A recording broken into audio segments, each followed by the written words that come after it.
Welcome to US-based news channel. Russia's tank battalions can't stand the war. In the face of the operations of the Ukrainian armed forces, the Russian army even began to have difficulties in compensating the losses. Moreover, according to breaking news, only 30 soldiers and 10 T-80BV tanks remained from one of the tank battalions of Russia's 26th Tank Regiment. General Staff of the Armed Forces of Ukraine reported that most of the Russian soldiers participating in the operations on the Kupiansk front were neutralized. Fact that only 30 soldiers remain in the battalion makes the region very vulnerable for the Russian army. Moreover, this Kupiansk region is located in the continuation of the Svatov-Kreminna line. Ukrainian armed forces made progress on this line, slowly but surely. Head of the Luhansk Oblast Military Administration, Serhiy Haidai said, "As for the Kharkov Oblast, Svatov-Kreminna front, it is difficult to advance in meters, but the Ukrainian defense forces are constantly advancing with fire damage. This line is in an area of great logistical importance for both countries, advancing on both the Kharkiv and Luhansk fronts. Severity of the operations in this region, which has a key importance in ensuring the flow of military shipments on the Eastern Front, has been intensified in recent days. As it is known, attacks have been carried out regularly for this front in recent weeks. Moreover, these regions also contribute to reaching the industrial centers of Donbass. Another important factor in the war is the continuation of the military industry. Russia is having a hard time achieving this. This is due to the fact that he could not get the parts he had taken from the West before the war due to the sanctions. Due to this situation, it is difficult to find spare parts in the production of new equipment and in case of damage to existing equipment. In addition, operations are being increased in Donetsk, another region of Donbass. According to the latest news, the attacks of the Russian troops in the Bilohorivka region on this front are constantly being repelled.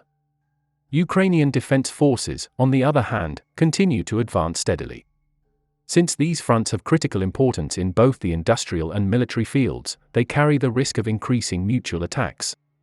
Since the beginning of the war, frequent attacks have been carried out in these regions of Donbass. This makes it difficult for the Russian army to hold on to the front.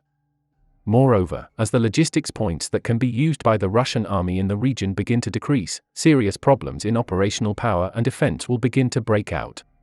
Moreover, mutual attacks on the fronts are also increasing. Ukrainian Air Force carried out 2 attacks on the positions of the Russian air defense systems and 7 attacks on the points where the Russian forces were concentrated. In addition, Ukraine's rocket and artillery units announced that they attacked 2 points where Russian forces were concentrated. It was reported that Russia carried out 8 attacks using multiple launch rocket systems during the day. As a result of these attacks, although Russia could not achieve its goal, many soldiers and equipment of the Russian troops were neutralized. Russian military equipment in the regions was engulfed in flames.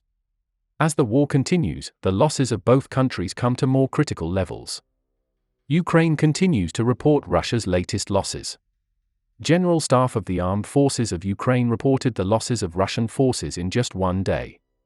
Ukrainian forces destroyed 26 cruise missiles, 4 artillery systems, 1 air defense system, 10 armored combat vehicles, 2 tanks and 5 unmanned aerial vehicles of the Russian troops.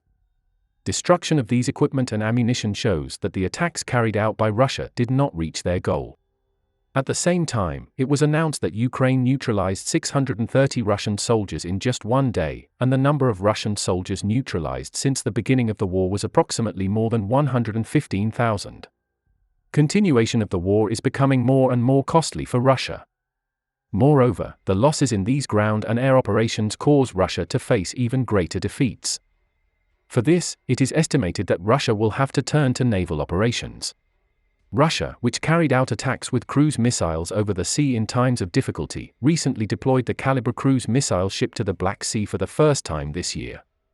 According to the Ukrainian Navy statements, 7 Russian ships are taking their place in combat duty, including a Kalibr cruise missile carrier capable of firing 8 missiles over the Black Sea. In addition, with the last ships added, 1 more surface and 1 underwater missile ship is deployed in the Black Sea waters for combat duty. It is now stated that the total firing capacity of the Kalibrs is 20 missiles. As it is known, the development on this sea have been increasing in recent days.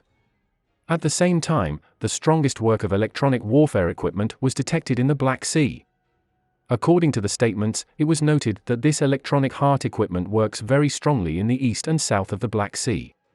Moreover, when looking at the range, it is mentioned about a complex that can provide strong compression at high altitudes at distances of approximately 350 kilometers.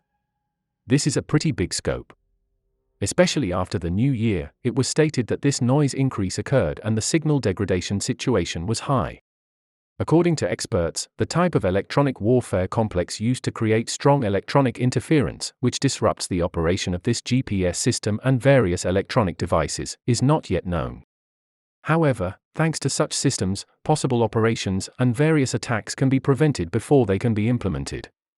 This causes concern on the part of Russia. Since Moscow has already suffered heavy losses on land and in the air, it does not want to suffer casualties at sea either. Moreover, while Ukraine can compensate for its losses more quickly with the support from many countries, although Russia tries to achieve this with its rare supporters, it is not enough.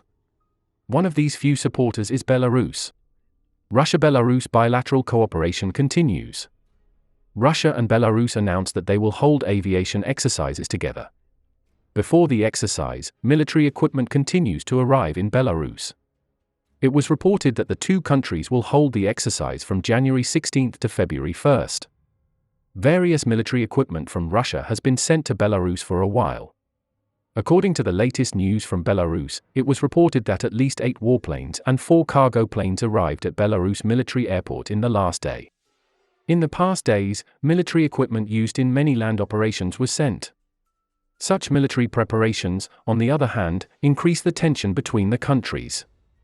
Moreover, as soon as this preparation began, many countries and Ukraine began to take various measures. To remind you, many countries have deployed their military resources to the border of these countries, and Ukraine has started to build a wall on the border. Even though Belarus claims to be a party in the war, it has clearly shown its side with this preparation it started with Russia. In the long run, relations with countries and all operations carried out on the fronts will be of greater importance. In this case, mutual attacks and all moves will have to be carried out in a strategic direction. Now, with every decision made, all the steps taken are much more critical. We'll see what happens in the next few days. We have reached the end of another video. You can support us by liking the video. You can easily follow new videos by subscribing. I wish you all a war-free day. See you.